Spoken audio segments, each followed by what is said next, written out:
my children asked me, Dad, will you have to wear a black dress like the other priests? And I was like, yeah, that's right. Yeah, I will have to do that. And they're like, but you can't come to school if you wear that. You know that. Okay, well, yeah. Now since I was ordained just a few days ago, and I have already been to my children's school, and they were very happy to see me. So it was the fear was not real. Thank God.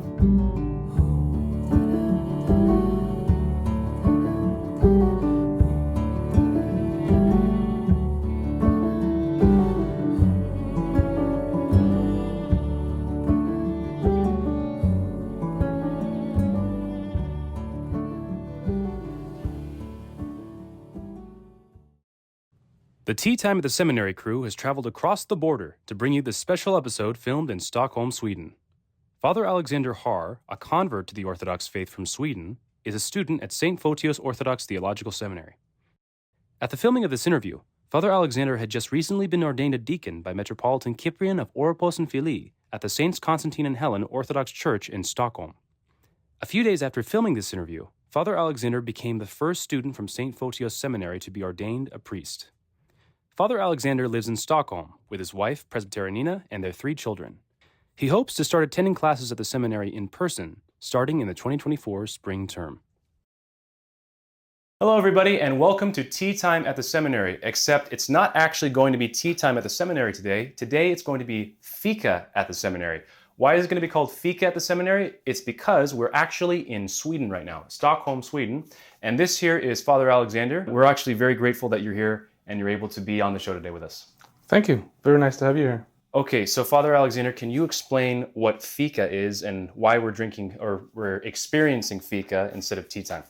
Okay, so in Sweden, as I just read and found out, fika is a very strong cultural movement of sorts where Swedes have their coffee breaks, but in a social setting. You get together with your friends or your colleagues and you have a coffee break or a tea or a drink, preferably something hot, in my experience.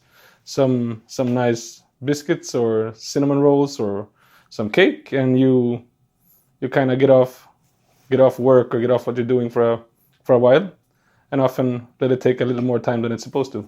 So you actually can have tea for fika. You can have tea, but I would say it's the more common thing. I would say is coffee. Okay, well, very good. We're going to have some of this.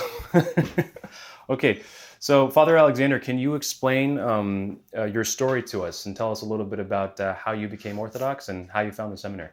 Oh, well, so I've been a Christian since I was young. I started reading the Bible and trying to find Christ in some way. And me and my family, we've been visiting churches, never been members of a church in that sense, but been visiting churches in different locations and trying to find a place to feel home. Time passes, and I got to know that there was a chapel dedicated to Saint John Maximovich, which was a saint that I had read the life of, and he was he became a very big part of my life somehow. So when I found out there was a chapel dedicated to him, I wanted to go there. And when I looked up where it was just 2 minutes from my house, and I passed it every day without knowing.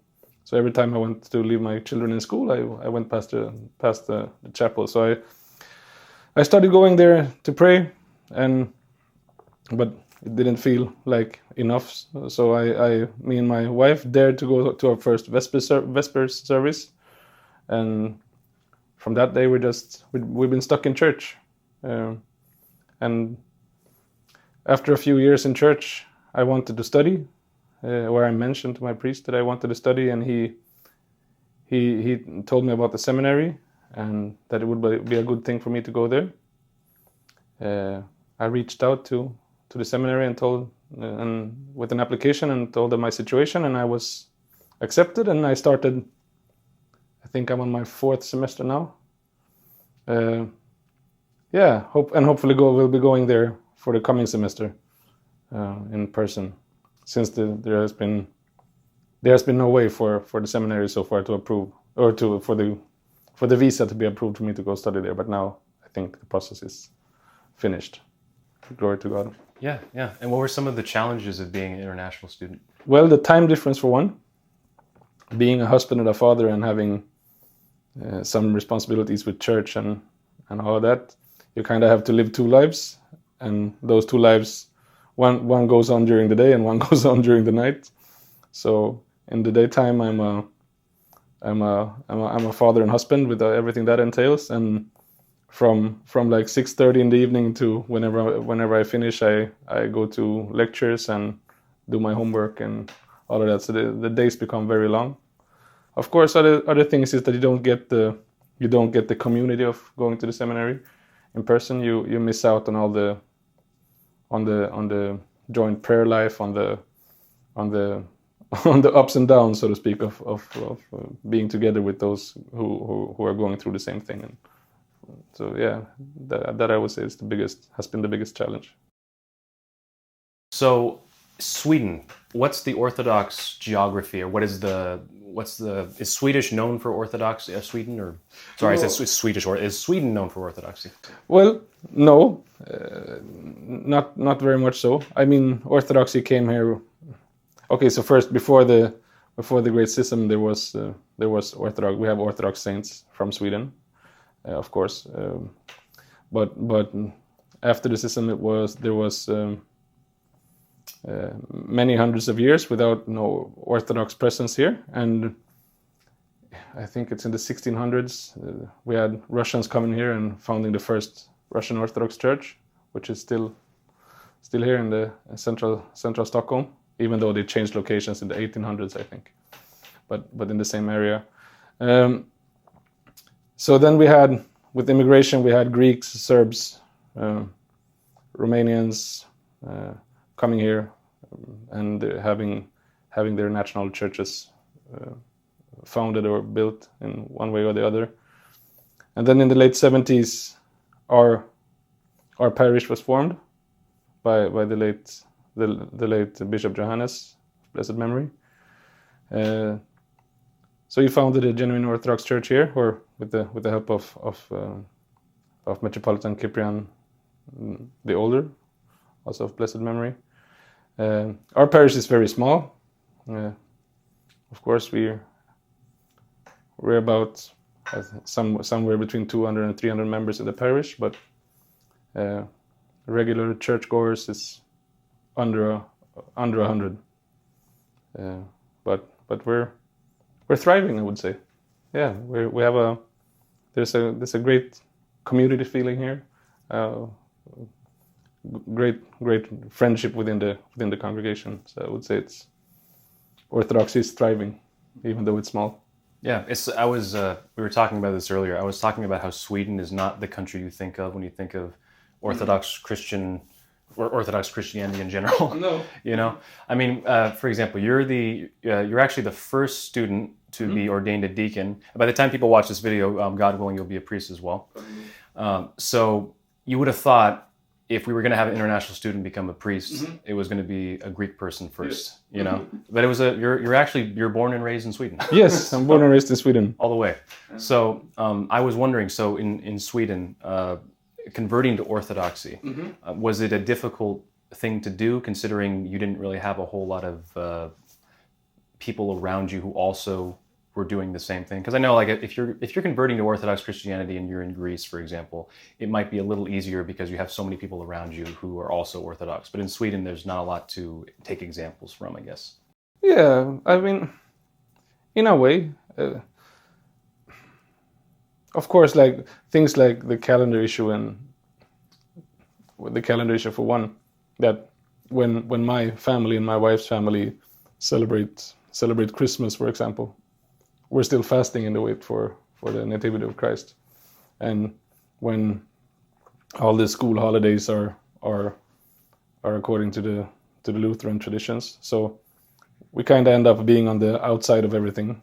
which is not always just a bad thing, but that's how it is.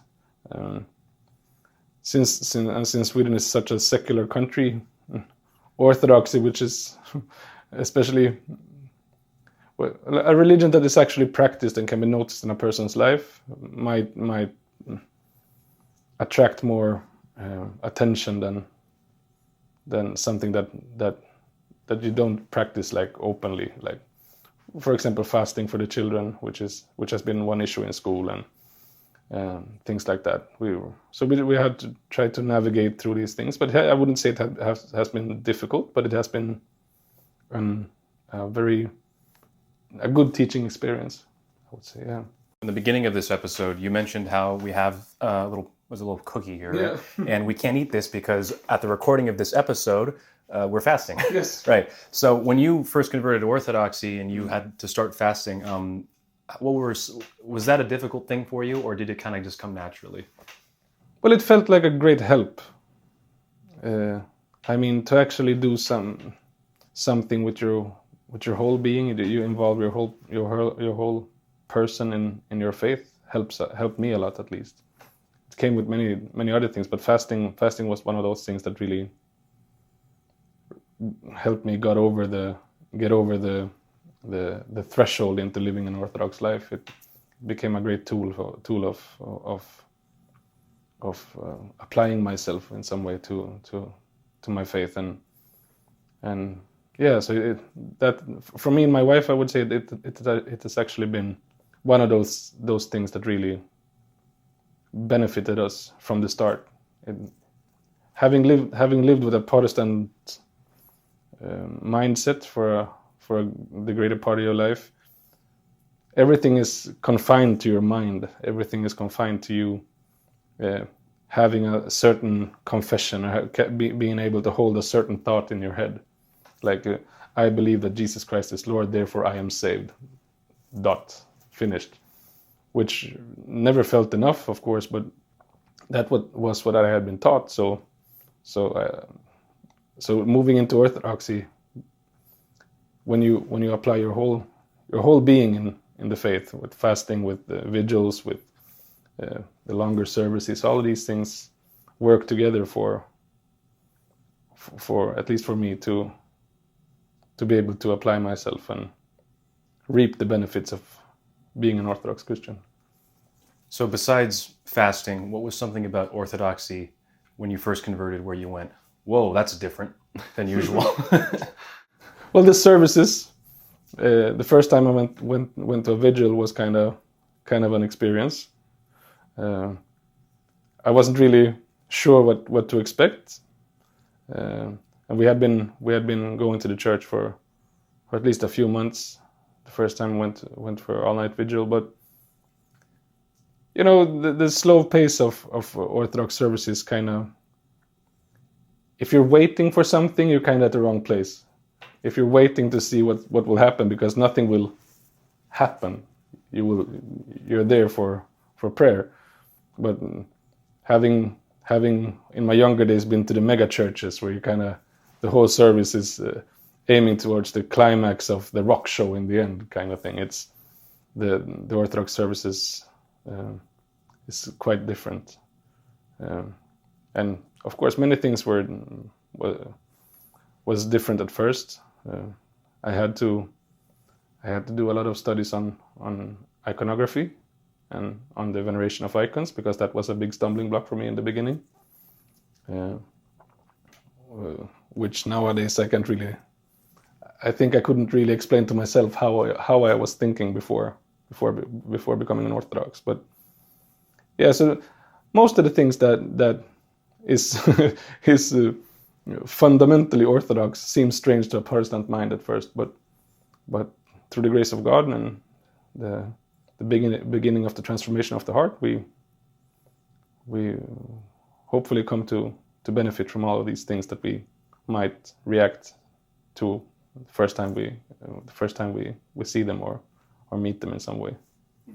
When you were first converting, or maybe before you converted, and you saw priests and deacons wearing these black robes, yes, what did you think about that? Did you think it was sort of strange? Or? Yeah, in a way, but I don't know if I thought about it much at first. Like it wasn't the first thing that came to my mind. It was actually when the when my life started going in the direction which it is heading right now, and towards the priesthood, and the talks began, and I was starting to think about what it would mean, because my children asked me, Dad, will you have to wear a black dress like the other priests? And I was like, yeah, that's right. Yeah, I will have to do that. And they're like, but you can't come to school if you wear that. You know that. Okay, well, yeah, but now, since I was ordained just a few days ago, and I have already been to my children's school, and they were very happy to see me. So it was the fear was not real, thank God. What are some things that you anticipate will be some of the things that change your life when you become a priest? And if they're too personal, you don't have to say it, but it's like, yeah, but just kind of the things you feel like you can say. Yeah. I mean, the responsibility it entails, both spiritually and practically. I mean, part of being a priest is administrative. You have to actually somehow make a parish go round, make it float somehow, in the practical sense. Get the bills paid and get the board meetings set up and all of these. So we have a lot of have a lot of members of the congregation that are involved in this, of course, but you kind of end up in the forefront of all of these things. But mostly it's the spiritual aspect, of course, of the spiritual responsibility I have, of which of course everybody has a spiritual responsibility of, when it comes to their own prayer life and their own striving towards Christ. But it becomes tangible in some way, and that responsibility, of course, spills out very much over the members of the parish, and the help that they would need, and the help that I hope to be able to offer. So I hope and pray that with God's help I can at least be a priest that dares to give my life to the church in some way or the other. What are some things you've done to prepare for the priesthood? That's a hard question. Well, of course, I mean, I have fasted and prayed a lot. Many things become very practical also when you do these kind of things. I guess I have to study the services. I have to know what's going on in some way, especially since our Metropolitan only speaks Greek, and all the services will be held in Greek, and my Greek is not that good as I would hope it or want it to be. So I have studied the services. I have prepared all the practical things. We have, as a family, we have fasted for quite a while now, and I've started with my priestly prayer rules, which has been a big challenge, living a family life and going to school, and all of these things have, what is like all things in life together. It's many small things that makes a big bundle of joy. That's kind of been, it felt like a rocket being shot out, actually, because we've been preparing for quite some time, and then all of a sudden we're just here. So in one way it feels like I haven't done nothing, and in another way it feels like I've been preparing a whole life. So it's kind of hard to put into words, I guess. How has your wife helped you on this journey as well? She's a saint. She has put up with all my worries, and she's been a great help when it comes to both this, also with the seminary and with the seminary experience, because a lot of things has ended up on her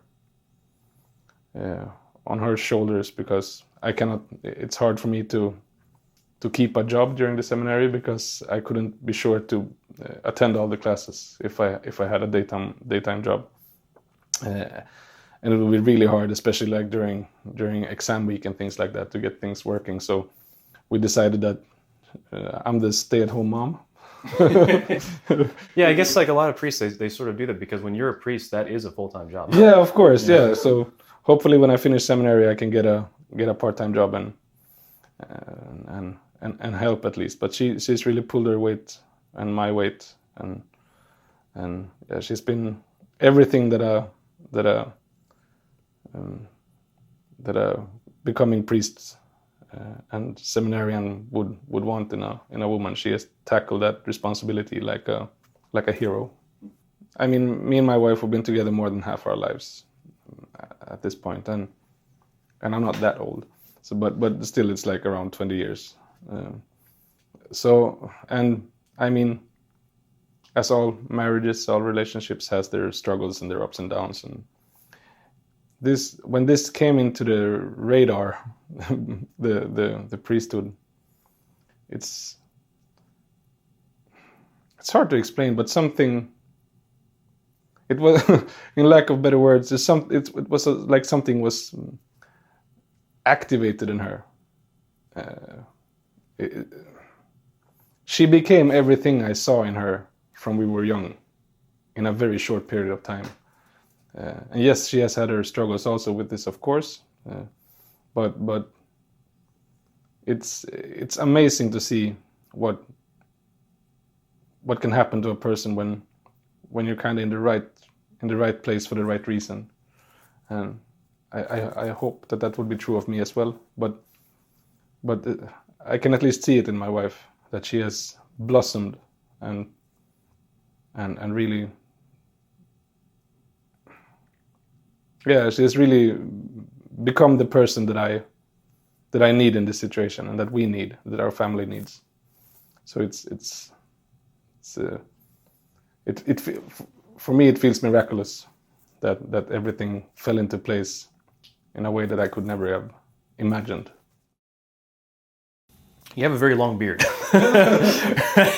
Okay, so there were some people that were asking, actually, I think in the comment section for some of our YouTube videos, they were asking what's the significance of the beard for clergymen and monks. And I sort of know the answer, but I was wondering if you kind of had your own thoughts on it. I mean, the priest is supposed to be an icon of Christ, and we're supposed to leave the old man behind, and hopefully at least parts of the world behind. So I guess there's a lot of things that kind of comes down to it. And I mean, it's always the visible things that people notice first, of course, but I would want to say that when it comes to beards and things like that, it comes very far down on the list of important things, at least for me. Probably because I always wore a beard. Yeah, I think it's really just a curiosity thing. Yeah, but I think the easy answer is that the priest is supposed to be, in one way, an icon of Christ, and Christ wore a beard and his hair long, and so that would be what I have been taught at least. So when you walk around, and I know you haven't had much experience with it, but what are some things people have said or you've noticed now that you have a different look now? Wow. Yeah, I was just at the shop actually before I came here. And it's funny, when we lived in the same area for quite some time, so everybody kind of knows you.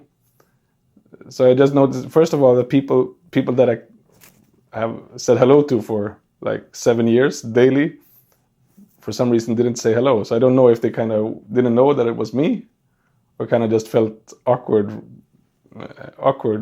seeing me because I look different than I have previously. But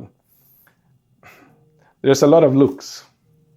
When it became apparent that I was heading towards the priesthood, I decided to start wearing black as a way of kind of preparing myself to not really minding what I was wearing.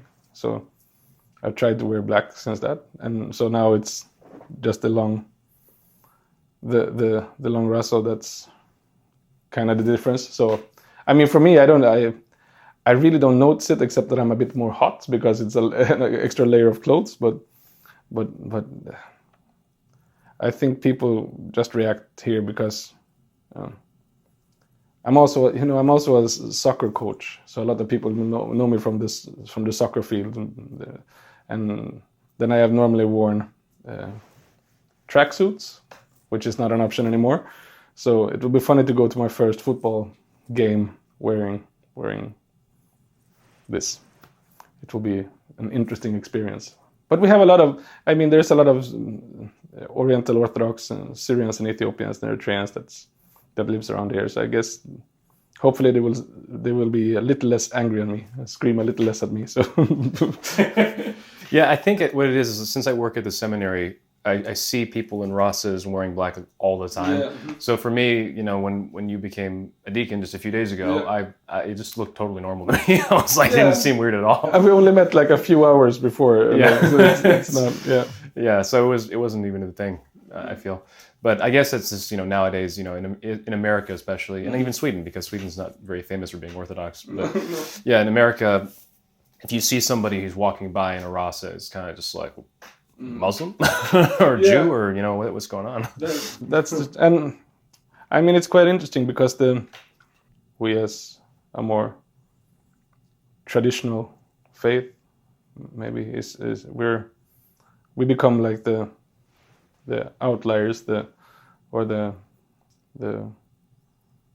freaks that don't want to change with the times, and I think that's a good thing in this instance at least.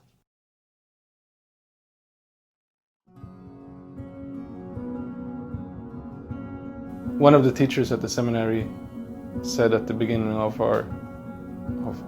one of our classes that what he wants us to do is he wants us to cultivate a deep love for the fathers of the church.